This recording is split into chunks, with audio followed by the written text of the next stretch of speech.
Okay, about Katie. I was very proud and privileged to walk Katie down the aisle this afternoon. She looks absolutely stunning and beautiful.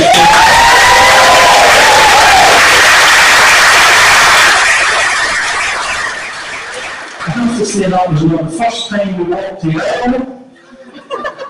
Katie and I, we had to do it at least 10 times at the recent rehearsal. I never knew holding hands and walking together could be quite so challenging. But we must try that sometime, Joyce. I'm glad Katie kept her nerves under control. I understand diazepam was available with her morning coffee, but I don't know if it was used. Yes. You know, for parents who have done weddings before, does it almost feel like a military operation? Little did I expect one, sometimes two trials of menu and drink selection, dress and kilt fittings and adjustments, hairstyles, makeup, eyelashes, nails, hand and foot, waxing, whatever that involves.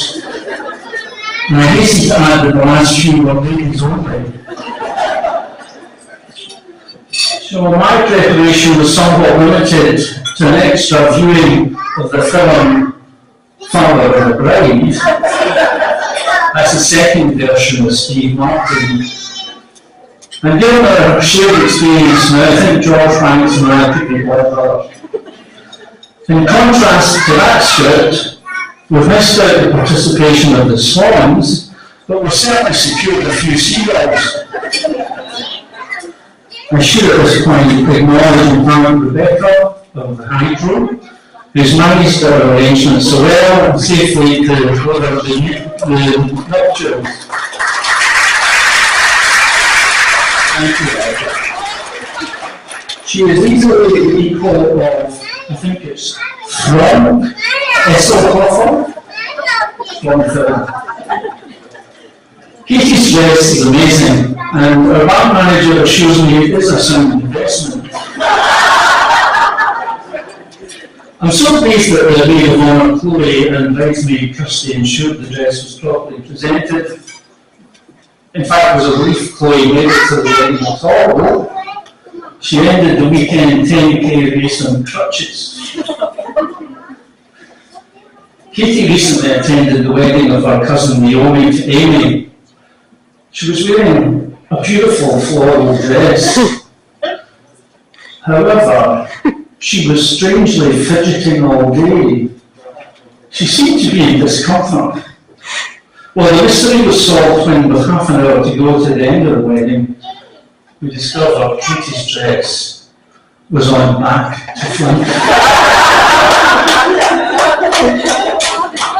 It was frankly miraculous. There were no major embarrassing moments, although I surmise her visits to the toilet were somewhat challenging. All daughters are special, but Katie especially so. She was the first daughter in the McNaught family for some 100 years. So we knew things would be different. I'm glad to say that Katie has been joined in that category by Ellie and Millie. Ellie's so excited to be here today. I think she's actually brought at least 2 dresses for the occasion. Good for you. Katie was born in Wales and attended Wallace Primary. Now, these facts are really for Joyce's information. I gather the mother of the bride got those questions wrong at the recent Henry Crane quiz on Derby Lodge. As indeed did those who copied her.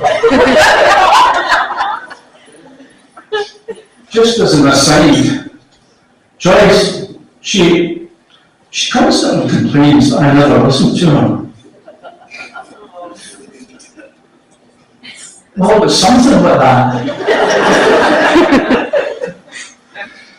Katie has always been assertive, and she soon had her brothers Craig and Liz running hand and foot after her. Katie has a loving and caring nature. She was a sensitive child, loved by and devoted to her grandparents. Katie's interests included the Girls' Brigade, ballet and tap dancing, and singing in the junior church choir. After enduring annual dancing displays for many years, which always took place on Father's Day, Katie and I came to an understanding. I begged her not to attend the display, and that was my Father's Day treat.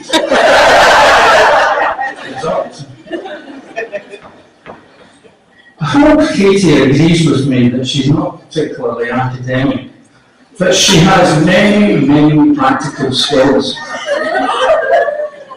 She's trained as a hairdresser and a beautician, often using family members as models, perhaps more accurately, guinea pigs. Some years ago she was experimenting in hair colouring with her grandson. Something went seriously wrong.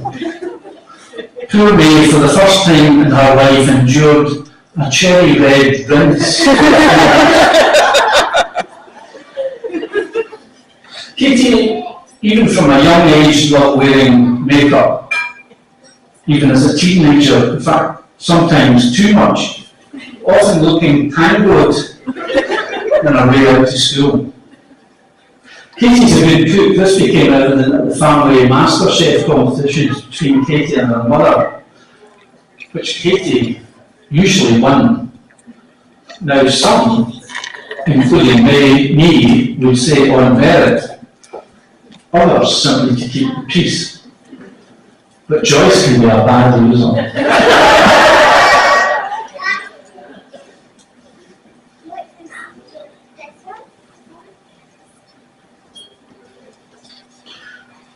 Too quickly, Katie attained teenage years, at which point all meaningful conversation with her father ceased, like I wasn't there. I rather suspect another male character had gained her affection. Yes, a certain young beau, Alan McKend, ends her life. And hopefully we'll hear a bit more about him. But suffice to say, secondary school sweethearts soon became much more, and here we are. Alan impressed us from the start. He's quiet, but friendly, courteous and kind. Most important of all, he and Katie are best friends and clearly have an enduring devotion to each other. I mean, Alan even attended church with Katie, as you know, John.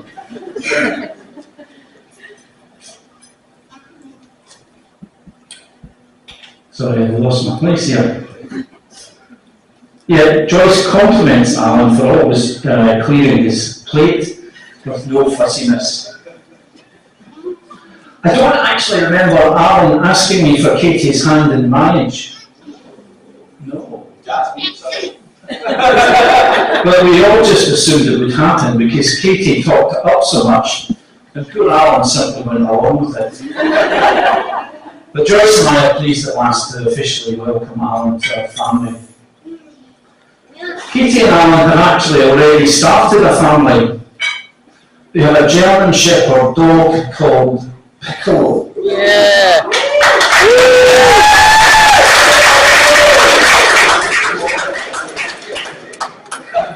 Now, I understand a piccolo to be a musical instrument, like a small flute that makes a high-pitched sound. This really should not be confused with their piccolo, which is a cross between Scooby-Doo and a Clydesdale horse.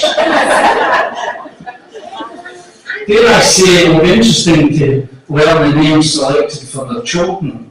Maybe we'll get a full orchestra. Piccolo runs an extremely close second to Alan and Katie's affection, and I think you would agree with that. Anyway, I'm going to stop waffling now. To close, I just want to wish Katie and Alan a long and happy marriage, full of love, fun and success.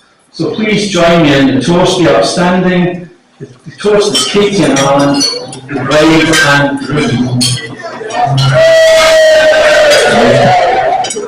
This might actually be my first ever speech ever in history, probably my last as well. So I'd like to start off by saying good afternoon everyone. For those of you who don't know me, Alan, I'm the groom. I'd like to start by thanking you all for being here today to celebrate this special occasion with us. I'd like to give a huge thanks to my parents, Alan and Cheryl, to my left.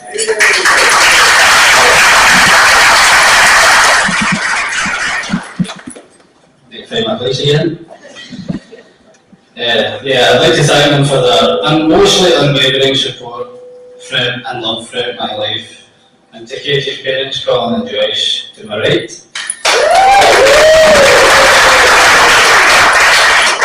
Thank you for making this day happen and for raising such an incredible person and welcoming me into your family the way you have. To my groomsmen, Aaron and Thomas here, thank you for standing by my side today, for all the laughter and memories we've shared, and to the bridesmaids, you all look stunning.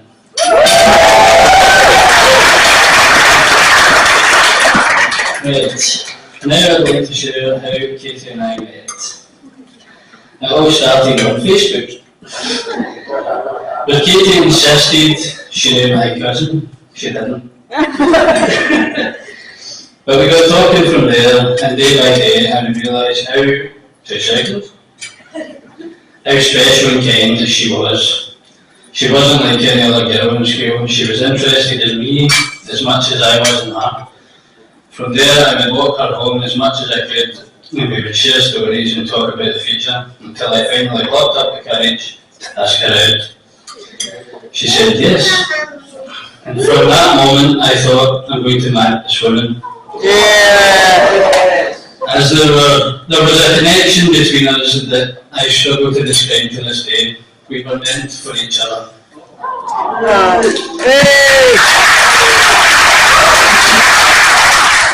I really feel on my side we can conquer everything as we have done this last decade together. So let's raise a glass to love, laughter and happily ever after.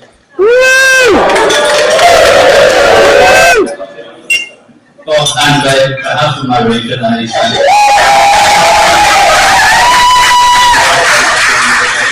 for singing today and again for recording today.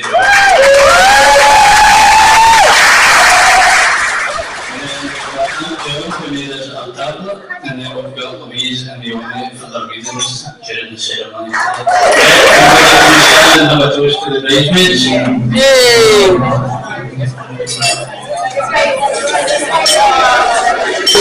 I'm the best man.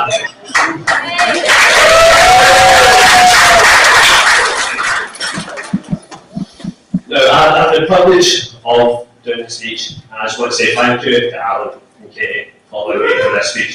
So thank you. It means a lot to me. So when I was asked to do the speech, the first thing I did was I googled it. Now, I have no clue how to do a speech. So I was hours and hours on the internet. True advice was catch everyone in the audience naked. So all the gents out there, it's not that cold. And all the ladies, you're all looking fantastic today. I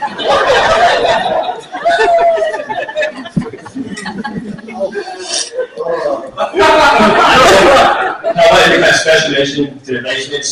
You look fantastic, and Katie, you all look fantastic today. Thank you.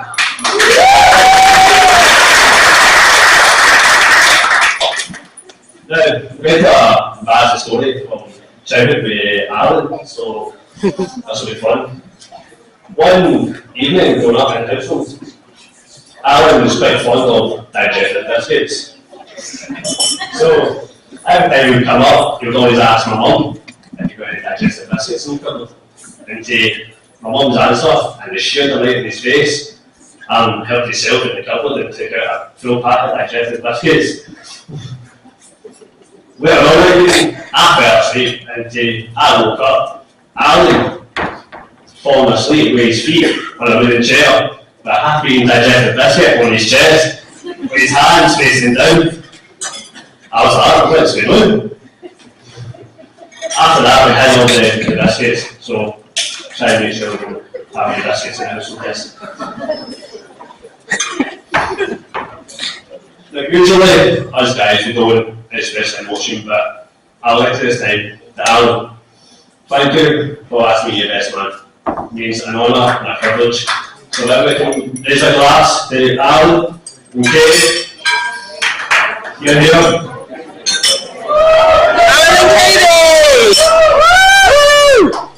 You truly are simply the best.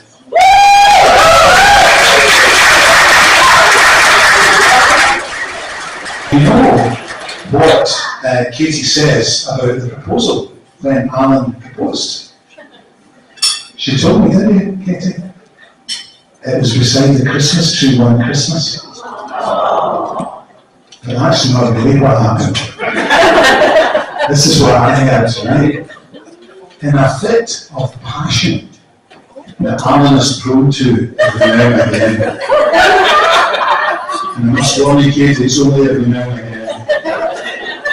He picked up the phone and said, Katie, will you marry me? And Katie said, yes, certainly. Who's calling?